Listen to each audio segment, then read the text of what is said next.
YouTube, what is going on? It's the Narrow Top 23. I'm back with another video. Before we get to the video, YouTube, I need you to hit the like, comment, and subscribe button. Turn on that post notification bell while you at it. Today we got the story of Big Pun. Let's get straight into it. Big Pun was in the game for long, but he did more with his career than most artists do over decades. He broke records, won awards, and inspired an entire wave of new rappers to hop in the booth. But he was tragically killed by a heart attack at just 28 years old. Behind the legendary music, he was only 28? And today, we're breaking down the crazy story of how Big Pun went from a homeless drug dealer to getting nominated for Grammy Award. I thought he was like 30-something. When Pun was a young kid, everything was cool. He lived with his sisters, brother, and parents all together in the South Bronx. Back in the early days, it was all good. But everything started falling apart after his parents split up. Pun's mom got hooked on drugs and ended up marrying a heroin addict. While his parents were together, she was a loving mom who took care of all the kids. But that all changed with the drugs and new husband. After his mom and stepdad got together, Pun spent the rest of his childhood being abused and neglected. At just 7 years old, he had to run all over the Bronx, taking care of household stuff like paying bills, and his stepdad would scream at him to wake up at 3 in the morning and make him do push-ups. Pun's sister saw the abuse he went through, but none of them could do anything to stop it. All the pain pushed him into the streets, and Pun jumped off the porch at a young age. He started pushing drugs and was able to get some money in his pocket, but it didn't take long for Pun to realize how real the streets could get. He ended up getting booked and spending the night in jail when he was around 14. Some dudes go in and out like it's nothing, but Pun realized that he never wanted to go back, so he got out of the drug game early. Most parents would love for their kids to stay out of the street, but Pun's mom actually kicked him out of the house after he stopped selling drugs and bringing money in. So at 15, Pun was homeless and had to couch surf at friends' places just to get a meal. Around the same time, Pun started dating a girl named Lisa. They met in junior high, started dating as teenagers, and ended up getting married. But Lisa's family almost ended their relationship before it had a chance to get serious. They sent her to live in Long Island for a year and a half, but then Pun ended up moving in with them because they knew he didn't have anywhere else to go. Eventually, Lisa came back to the Bronx, and Pun ended up homeless and couch surfing again. Some nights he had a place to stay, but Pun had to stash his clothes in an abandoned building and wash them at outdoor water pumps. When Pun hit 18 years old, he didn't know what he was going to do with his life. He dropped out of school, didn't have a job, and didn't want to go back to the streets. The situation wasn't looking good for him. But then, he caught a huge break. Back when he was 4 or 5, Pun was playing in the local park. It's not clear exactly how everything happened, but he ended up falling off a building and breaking his leg. And apparently, it was the city's fault. His mom filed a suit against New York back in the day, but it didn't get settled until he turned 18. Pun got a $500,000 payout from the city, and that's when his music career really started. Even though he dropped out of school early, Pun kept his own education up by reading books all the time. He had been writing rhymes for years too, but until he got his money up, he never took music seriously. Lisa and Pun used some of the payout cash to get an apartment together, and 2 months later they got married, even though their families weren't happy about the situation. $500,000 is a lot of money, but Pun knew it wouldn't last forever, so he linked up with some homies, started a rap group called Full of Chips. Everyone knew Pun was on a different level, or even can't go. Yeah. Do this to clear out stuff poop fast. P. Miller type shit, right? Nope.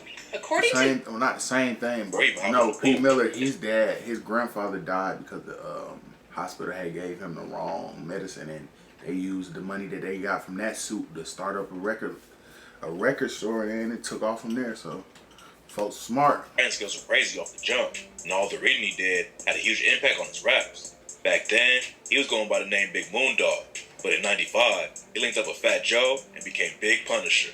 One day, Pun was chilling on the block outside of a shop when Fat Joe came by. Pun spit a verse for him right there on the street, and Joe was blown away.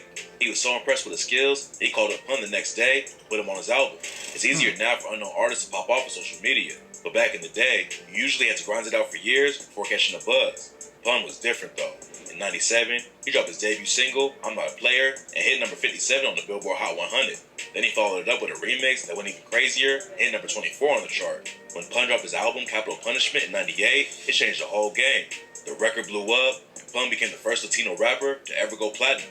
He had party hits like Still Not a Player, but also showed off his wild rapping ability on tracks like Twins with Fat Joe, Super Lyrical with Black Thought from The Roots. A lot of people didn't even want to hop on a track with Black Thought because he was known for murdering rappers on their own tracks. But Pun proved he could keep up with anyone and spit wild, complicated verses like, my murderous rap verbal attack is actual fact. Tactical tracks match perfectly with graphical stats. Half of you like the magical dap of tragical rap that tackles your back, shackles, and laughs at you.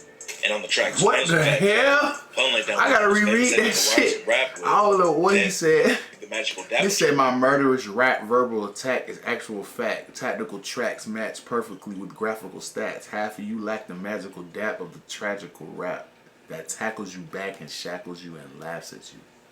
Damn. For rap that tackles your back, shackles, and laughs at you. And on the spitting track up. Swings with Fat Joe, Pun laid down one of the most famous technical rhymes in rap with "Dead in the middle of Little Italy. Little did we know that we riddled two middlemen who didn't do diddly." Pun was popping off, inspiring Latino rappers to hop in the booth. But behind the scenes, everything wasn't as good as it seemed. When he was a teenager, Pun was an athlete who played all kinds of sports. Even after dropping out of school, he still played basketball at the parks. That started to change after Pun got the payout from the city. He went from walking everywhere and having no money for food to driving all over the city and eating whatever he wanted. Between 18 and 21, he went from weighing around 180 to over 300. His weight kept going up. Nobody could make him stop eating. Everyone around him was worried about his health. And at one point, it got so bad, Fat Joe said, he didn't want people looking at him. You know, sometimes when we fat people, we don't even want to eat in front of because you already know, like, look at this fat eating that chicken right now. Lisa and Pun's sister said he had a lot of anger and depression over his rough childhood, and he coped with the pain through food. In '99, he finally agreed to go to a weight loss program in North Carolina.